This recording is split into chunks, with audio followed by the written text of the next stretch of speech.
He mopped their floors for 3 years. They didn't know he owned the building. Was worth $2.4 billion a night.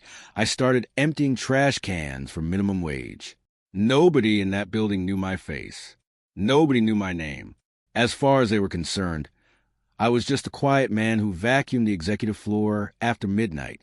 But 3 years earlier, the woman who now ran that company from my father's old office had stood in a courtroom and sworn, under oath, that I didn't exist. She said I was dead. She said it so convincingly that even I almost believed her.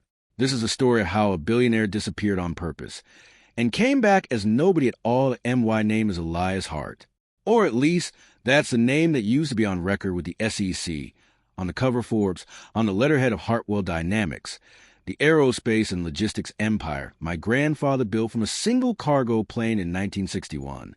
By the time I was 39, HARTWELL Dynamics was worth $11 billion, and I personally held 41% of it. I also held something more dangerous, complete, unquestioning trust in the wrong person. Her name was Vivian Cole, my chief financial officer, my fiancée, the woman I was supposed to marry in the fall. I want you to sit with that for a second, because everything that happens next only makes sense once you understand how deep that trust went. I didn't just love Vivian.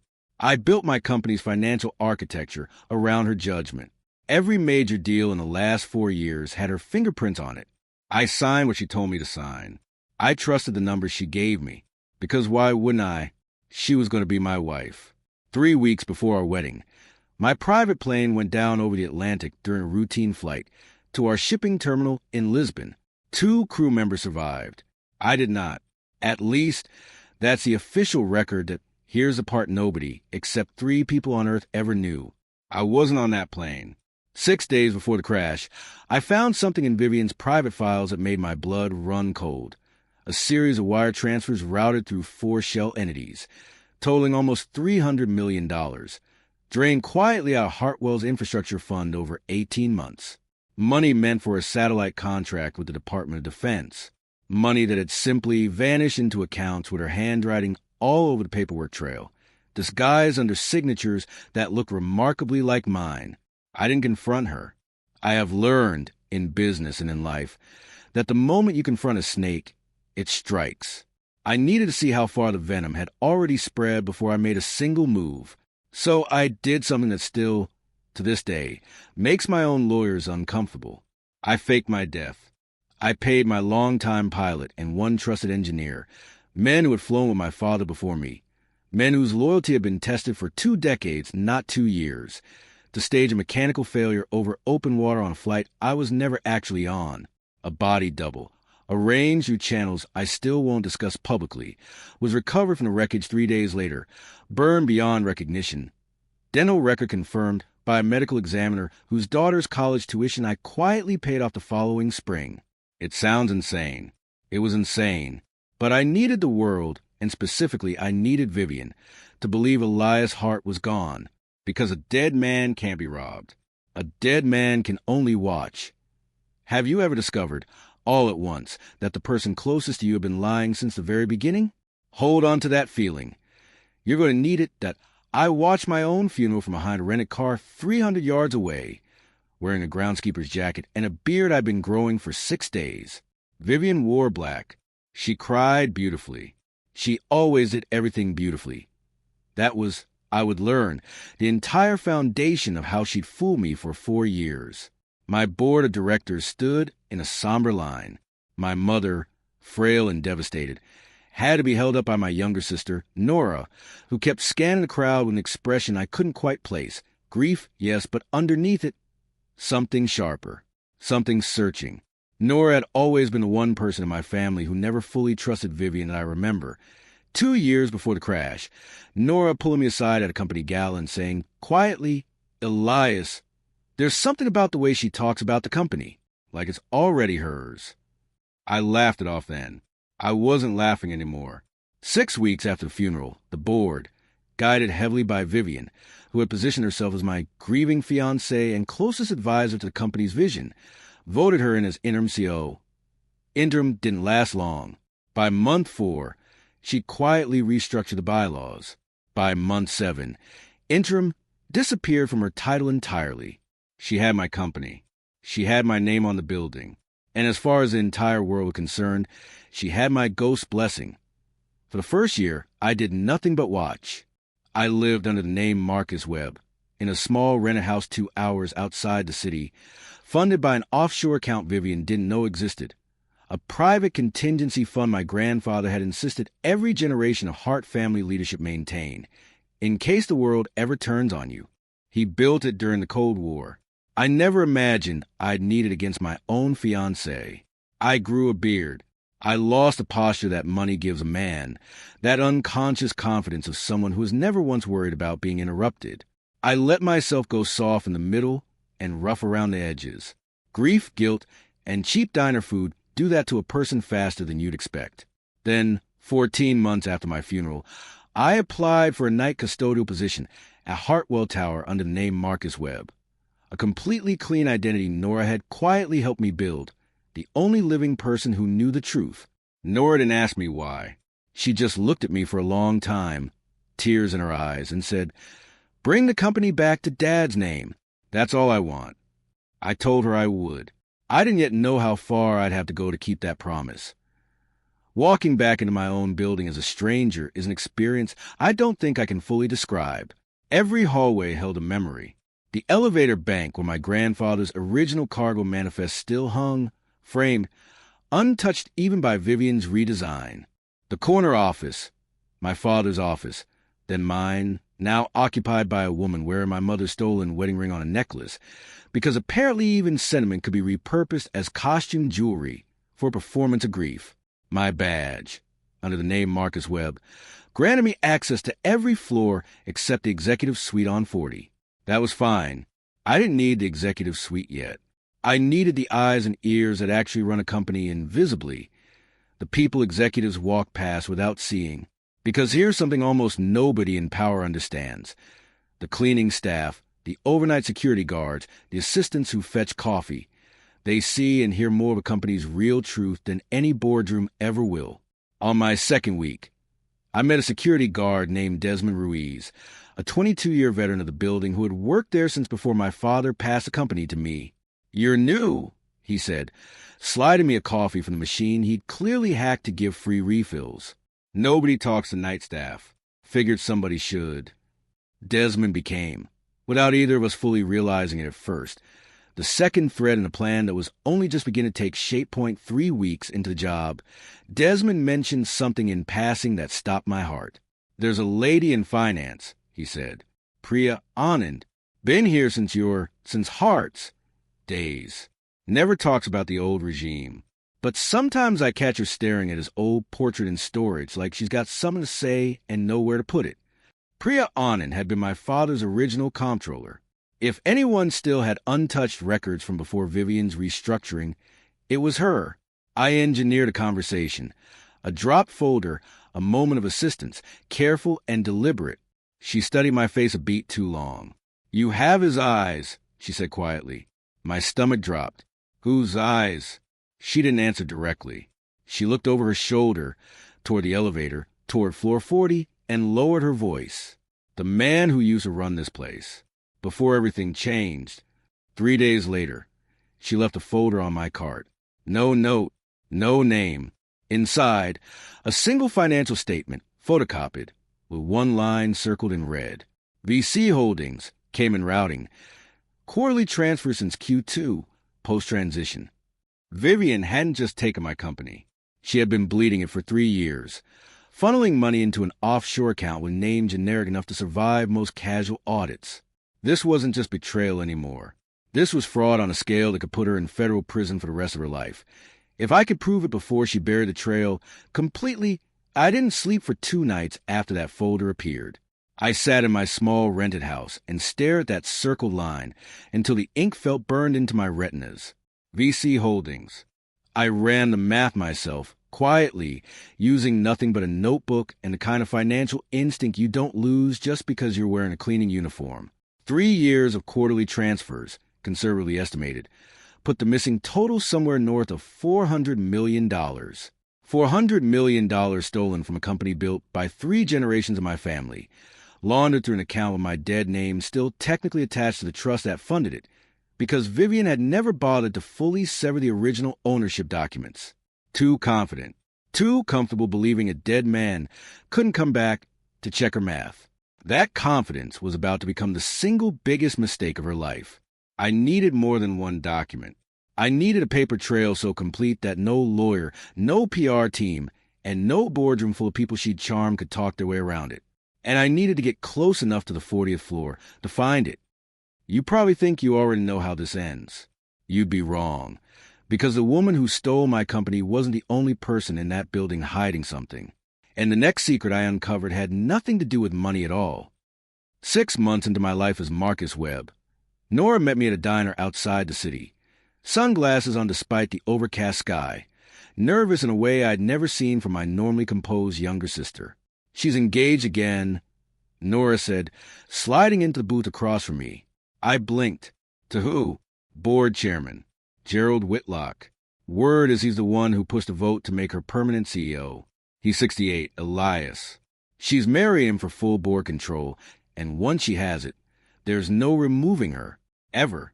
I felt something cold settle in my chest, not jealousy, but recognition. Vivian hadn't just stolen my company through deception. She had a method, a pattern, charm a man in power, extract what she needed, discard him once a position was secure. I wondered, with a sick feeling, whether I had simply been her first practice run. "There's something else," Nora said, quieter now. "Mom's been getting strange calls. Someone's been asking questions about the plane crash. Real questions. Insurance investigator questions." My pulse spiked. "Who?" "I don't know. But if someone's digging into the crash itself, ELIAS, they might find out you were never actually on that plane." For the first time since I'd started this plan, I understood the stakes weren't just financial anymore. If the wrong person found the truth before I was ready to reveal it myself, I wouldn't just lose a company. I could go to prison for fraud, for staging my own death, for every quiet crime I committed in the name of exposing a bigger one. I had months, maybe weeks, to finish what I started. Her name was Renata Kessler, an independent insurance fraud investigator hired, ironically, by Vivian herself, to put final closure on the tragedy before her wedding to Gerald Whitlock. I would later learn the real reason. A life insurance payout worth $60 million that hadn't cleared because of an unusual anomaly in the wreckage report. Renata was sharp, quiet, and dangerously observant. The kind of person who noticed things executives paid people specifically not to notice. She started appearing around the building, interviewing old staff, reviewing security footage from 3 years back. I knew, with absolute certainty, that if she interviewed the right person for long enough, she would eventually find inconsistencies that led directly back to a man calling himself Marcus Webb. So I made the most dangerous decision of the entire plan. I approached her first. I found her alone on the 28th floor stairwell, reviewing files at nearly 11 at night. "You're the investigator," I said, not a question. She looked up, unbothered, unafraid in a way that told me immediately she'd underestimated dozens of dangerous men before and survived every one of them. "And you're the night janitor who's been watching me for 2 weeks, she said. Longer than any custodial worker should reasonably notice an insurance investigator's routine. My heart pounded. "I have something to tell you," I said. "And once I tell you, there's no going back for either of us." I told her everything. The forged documents, the shell company, the stage crash, my real name. I expected shock, threats, maybe an immediate call to the police.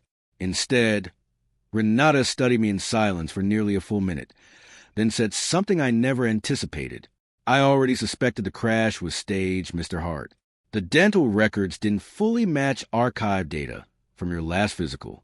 I just didn't know why or by whom." She closed her folder. "Now I do. Most people would have run. She didn't. And that single decision, to trust a total stranger with a truth that could destroy me, became the turning point of everything that followed. Renata didn't turn me in.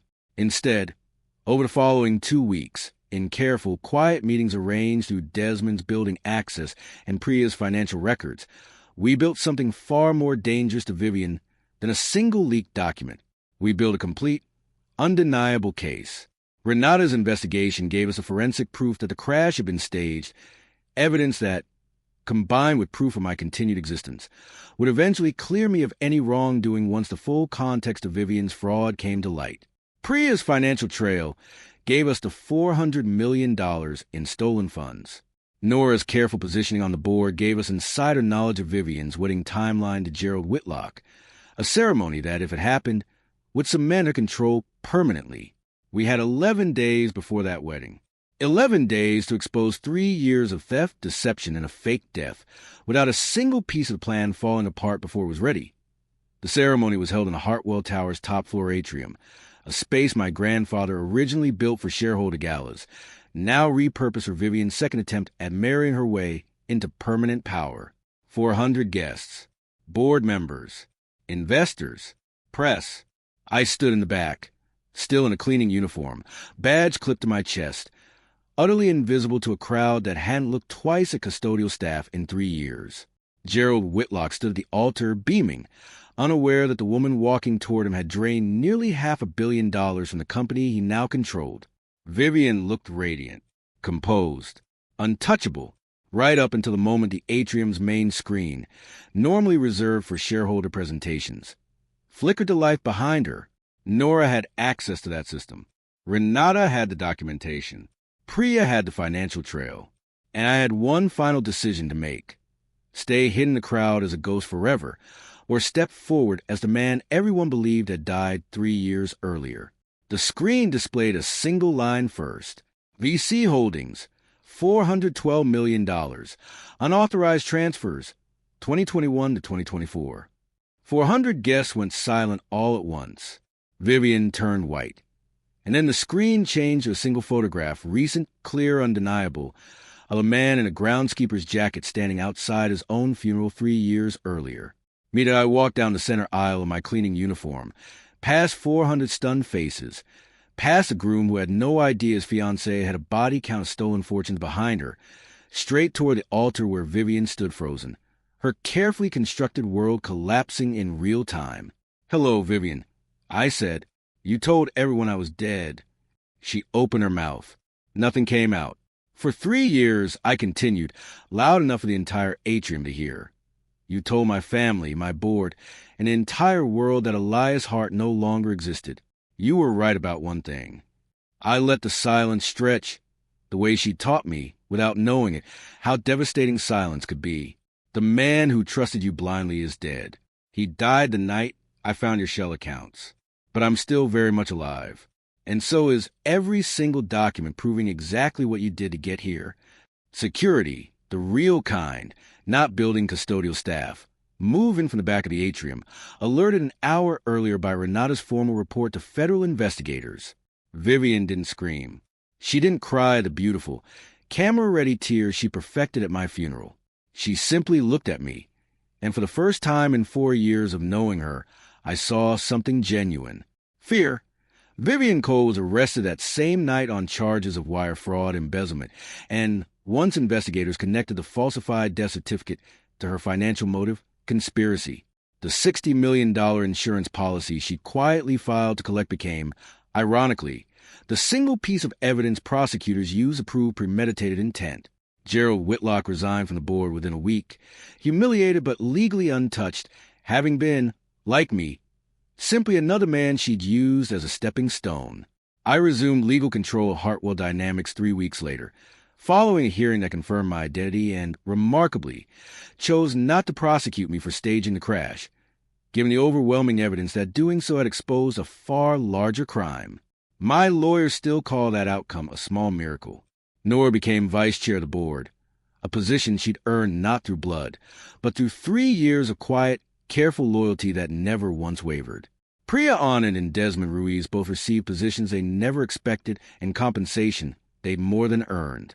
Renata Kessler left independent investigation work entirely. I offered her a permanent role as head of HARTWELL's internal risk division. She accepted on one condition, that I never again fake my own death without telling her first. I agreed. I meant it. People ask me sometimes if I regret any of it. The fake crash, the years spent invisible, The risk of losing everything permanently just to catch one woman in her own lie. I don't, because a version of me who trusted blindly, who signed what he was told to sign, who mistook charm for character. That man really did die the night I found those shell accounts. What walked back into that building wearing a janitor's uniform wasn't a billionaire in disguise. It was a man who had finally learned the difference between being loved and being used. Vivian didn't just steal $400 million. She thought she'd stolen a company from a dead man who could never fight back. She never accounted for the possibility that some men don't disappear when they're erased. They simply wait for the exact right moment to remind everyone they were never really gone. She didn't regret betraying me. She only regretted believing a dead man couldn't watch her do it.